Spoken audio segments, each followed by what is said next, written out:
भारत का लोकतंत्र दुनिया में सबसे बड़ा है और आज देश के 12 राज्यों में एक ऐसी प्रक्रिया शुरू हो रही है जिस पर देश भर में बहस छिड़ गई है, जिसका नाम है एसआईआर या मतदाता सूची सत्यापन प्रक्रिया।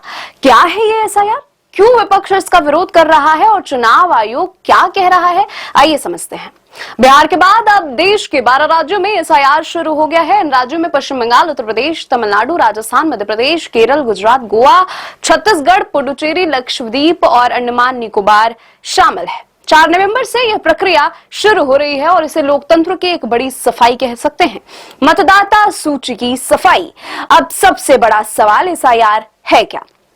कम शब्दों में समझिए, इसमें चुनाव आयोग वोटर लिस्ट की जांच करता है, नई एंट्री जोड़ता है और गलत नाम हटाता है। लोगों को अपने दस्तावेज देकर अपनी पहचान की पुष्टि करनी होती है। इस बार एक खास बात यह है कि आधार के अलावा 13 दस्तावेज मान्य होंगे, यानी अगर आपके पास आधार नहीं है तब भी आप पहचान साबित कर सकते हैं। लेकिन तमिलनाडु में इस पर बड़ा विरोध हुआ। डीएमके ने सुप्रीम कोर्ट में याचिका दायर की और कहा कि यह प्रक्रिया कहीं वोटर वेरिफिकेशन के नाम पर नागरिकता साबित करवाने वाला एनआरसी जैसा कदम ना बन जाए।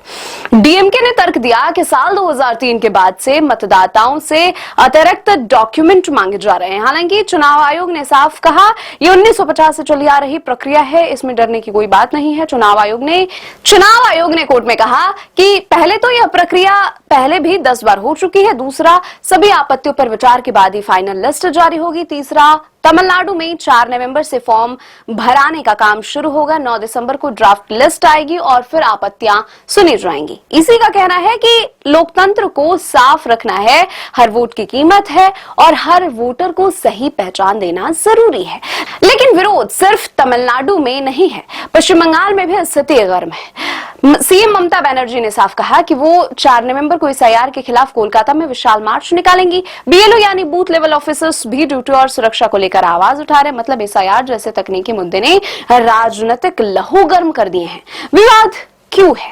क्योंकि कई पार्टियों को डर है कि इस प्रक्रिया का इस्तेमाल कुछ वोटरों को बाहर करने के लिए किया जा सकता है, विशेषकर गरीब, प्रवासी और अल्पसंख्यक समुदाय। वहीं चुनाव आयोग का कहना है कि यह लोकतंत्र की शुद्धि प्रक्रिया है, इससे फर्जी वोटर्स हटेंगे, असली मतदाताओं का अधिकार मजबूत होगा। सोचने वाली बात यह है कि हम वोट देते हैं अपने भविष्य के लिए, लेकिन अगर वोटर लिस्ट में आपका नाम ही नहीं रहा तो, या गलत नाम हटाने के चक्कर में असली वोटर बाहर हो जाए तो?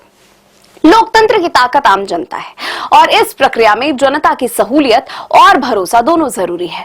यह प्रक्रिया शुरू हो रही है। आप अपने दस्तावेज तैयार रखें, बीएलओ से सहयोग करें, क्योंकि वोट सिर्फ एक हक नहीं, जिम्मेदारी है। आपके नाम में ताकत है, आपकी पहचान में ताकत है और आपका वोट देश बनाता है। क्या एसआईआर लोकतंत्र को सशक्त करेगा या विवाद और बढ़ेगा? अपनी राय कमेंट करके हमें जरूर बताएं। वीडियो पसंद आए तो लाइक करें और चैनल को सब्सक्राइब करें।